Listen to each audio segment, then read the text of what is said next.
samo son.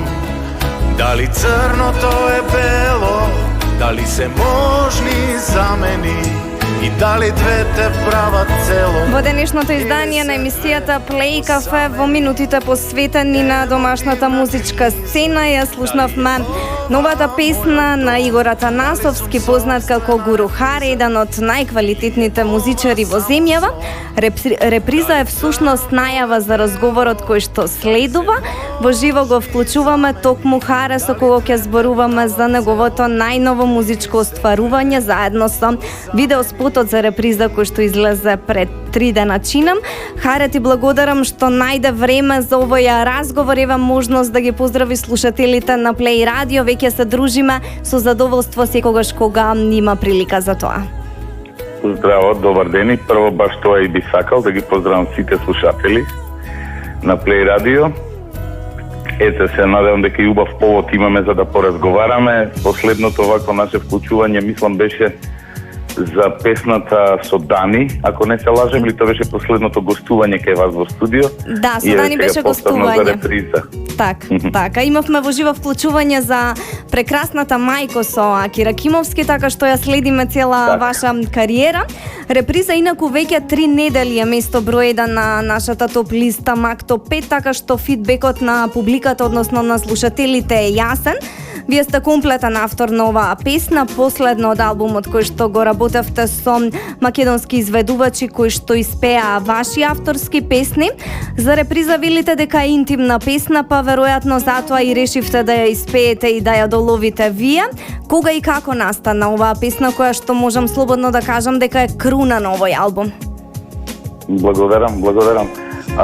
Не знам, од прилика во овој период од 2 години настана целиот овој албум, да го наречам овие 8 композиции кои од почеток ми беа така и планирани да ги заокружам во една албумска целина, нели, направи соработки колку што можев и на крај проценив едноставно дека јас треба да донесам оваа песна и очигледно не се излажав, бидејќи на вистина наидувам на преубави коментари, на некои други радија исто на врвот на топ листите, така што мислам дека ете конечно и од пред 3 дена видеото кое достојно ја отсликува атмосферата на песната, мислам дека направивме едно комплетно дело и сега сум мирен и знам дека се заврши онака како што треба. Така, ајде да позборуваме баш за видеоспотот. Станува збор за видео кое што е баш интимно. Вие, гитарата и природата, нешто што комплетно личи на вас како личност и музичар, уметнички, ненаметливо, убаво. Кој стои како тим зад видеозаписот за реприза? Тимот е, значи видеото го поканив мојот пријател Кристијан Теодоров, кој е иначе директор на фотографија и заедно со Мелен продукција ги има изработено едни од најубавите видеа и едноставно од фотографиите негови, од она како тој ги гледа работите, заклучив дека е вистинскиот за да ја долови, да ја донесе таа емоција која песната веќе ја носеше и не се излажав. Значи Кристијан Теодоров како камера, фотографија и режисер. Така. Заедно ја смислувавме идејата. Потоа Дуле Јанев, тој е еден млад човек од Свети Николе, фотокис, дрон оператор, асистент на камера и заедно со Никола Ристевски, магистар Никола Ристевски, кој е најдобар познавач на тој предел. Ги побаравме вистинските символи кои се гледаат на видеото, кои едноставно мислам дека ние четворица како тим направивме супер дело. 2 дена го снимавме во околината на Свети Николе. Потоа монтажер, да го спомнам, Горан Симјановски. Така. И ете, ние петорица би биле тимот кој стои зад видеото. Да, имате навистина направено прекрасна видеоприказна за оваа песна, всушност реприза тоа и го заслужи. Инаку на овој албум се најдоа прекрасни песни кои што наидоа на одлични реакции на публиката. Да ги споменеме, со Тамара Тодевска ја отпеа Љубов, Дани ја донесе музичката приказна Некаде, потоа Мики Јовановски Џафер ја отпеа Посакав да пеам, емотивната балада Мајко на публиката ја долови Аки Ракимовски, Нокаут ја изведоа Ти си си таа, а баладата Мајко доби своја инструментална верзија во соработка со мандолинскиот оркестар од Свети Николе. И уште една што ја заборави, тоа е Староста доаѓа со Игор Џамбазов. Со Игор Џамбазов, така. Имате ли, може ли да се каже дека имате омилена песна од вашите песни, кога ќе се направи ретроспектива на целиот тој период кога го работевте албумот, какви се впечатоците сега откако ги имате и реакциите на публиката и цела таа комплетна приказна која што верувам долго време се градела и создавала? Да, апсолутно. Јас секогаш велам моите песни не се производ на некои се случува да одлежат и до 10 години пред да излезат. Едноставно си го чекаат вистинското време. Не можам да одредам една песна или ако морам да изберам една, нека биде Утре е нов ден, и тоа само затоа што е прва песна која ја издадов како Гуру Харе. Инаку сите комплетно, знаете, веќе јас една песна кога завршувам, веќе сум во следната. Така што секоја следна песна ми е наомилена. Тоа би бил мојот одговор. Така, направивте навистина еден посебен албум со оглед на тоа дека никој во земјава досега не направил таков внимателен избор за изведувачи на композиции кои што ги создавал долго, и токму затоа велам дека реприза некако си дојде како круна, токму затоа што и вие ја изведовте. Да се префрлиме на една сосема друга тема која што за жал е актуелна. Вие сте музичари, од тоа живеете практично многу години. Во овој период на корона како функционира сето тоа? Не знам, да бидам искрен, не е исто како што било порано. И се зависи, има музичари и музичари. Оние што свират свадби не се дозволени, они не работат.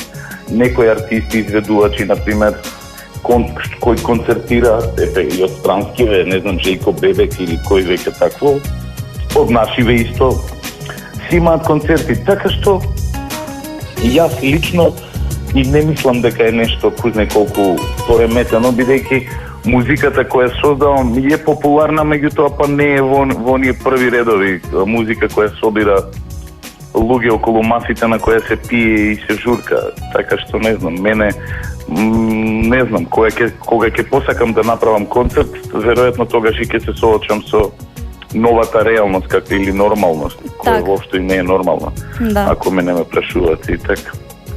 Во секој случај... Инаку, она што би сакал да кажам, секогаш е убаво кога една песна ќе добие видео, нели? Меѓутоа, за да почне видео на нешто да се прави, треба да си има добра песна, а тука го имам јас она скапото што многумина со пари да го платат, а тоа е тимот на соработници од рангот на Дамир и Мери кои ја постави атмосферата на песната, Мите Димовски како продуцент, долгогодишниот соработник Трајко Симоновски Таци на бас гитара, прекрасната Сара како придружен вокал, и сите се дадоа, како да речем, безрезервно во песната, им се допадна од самиот почеток. Морав да ги спомнам и аудио соработниците покрај видео тимот, се надевам не замерат. Така, да, апсолутно. Во секој случај сите го направија најдоброто и го дадоа најдоброто од себе, токму затоа реприза има и такви реакции на публиката какви што има, со оглед на тоа дека го завршивте албумот, а очигледно дека ви беше важен музички проект и си дојде до срцата на публиката. Велите дека кога ја правите едната песна, кога ја завршувате, веќе сте во другата. Кажете ми, во кој период на музички израз сте сега?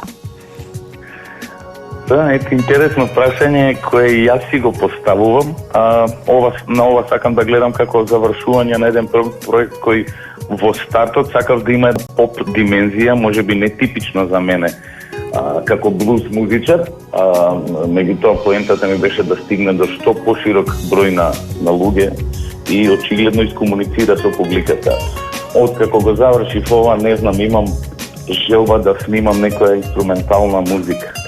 Може би за промена од друга страна па надоаѓаат зборови, пишувам нови текстови, така што на вистина не знам што ќе биде следно од мене. Може би ќе направите комбинација на инструментални и исто така авторски песни, па можеме да очекуваме некој нов албум за избраници, затоа што дефинитивно никогаш не сте дошле до ситуација сопствената музика да ја комерцијализирате. Рековте дека сакате да создавате песни кои што дури и од вас повеќе ќе траат, така што во секој случај на тој пат сте, па верувам дека ќе имаме уште многу уметнички големи изненадувања. Па јас, знаеш како, многу би сакал ова што го создавам да инспирира и сега и во иднина, да се охрабрат и новите автори да пишуваат на македонски, бидејќи јазикот очигледно ни е прекрасен и многу музикален. Тоа е, само да создаваме и да не се секираме што ќе биде понатака. Јас се надевам дека како и да е во ново време концептите ќе си бидат дел од некој протокол и нормала, како што и треба да биде, нели животот мора да оди понатаму. И дека ќе имам прилика албумот да го презентирам пред публика. Сега сум насочен на таа страна и мислам дека тоа е многу возбудливо да се состави група, да се тоа изорганизира и би сакала и неколку не морат да се тоа големи концерти, меѓутоа неколку промотивни свирки на некои интересни одбрани места. Ете. Така, јас многу ви благодарам за разговорот. Започнавме со реприза која што и на почетокот кога ја создадовте и промовиравте, рековте дека е интимна песна. Ние ќе пуштиме уште една за која што велите дека е автобиографска. Верувам ќе ви биде драго и на вас овој разговор да го завршиме со пријател. Секако песна по многу што, ете, на секоја реагирам многу мила, секоја песна ми враќа многу спомени. На ова песна ми гостува Оскар Салас, еден, можем да кажем слободно, светски познат перкусионист од Њујорк, кој за жал не е веќе меѓу нас и ете, секогаш ќе ме потсеќа на него песната. Така, Харе, јас ви благодарам, ќе имаме ние уште многу причини да разговараме со оглед на тоа дека веќе сте во создавање и на инструментална музика и на други авторски песни, така што верувам дека во оваа нова нормалност, ако може така да се каже, наскоро ќе имаме можност да ве имаме тука во нашето студио. Ете, се надевам јас, ви благодарам за тоа што промовирате квалитетни содржини македонски, таква музика и ете се надевам на скоро видување, па може би интервју во самото студио или па некој настап. Така, доколку имате настап во Струга ќе бидеме среќни сите љубители на музиката. Се слушаме повторно, сега завршуваме со пријател.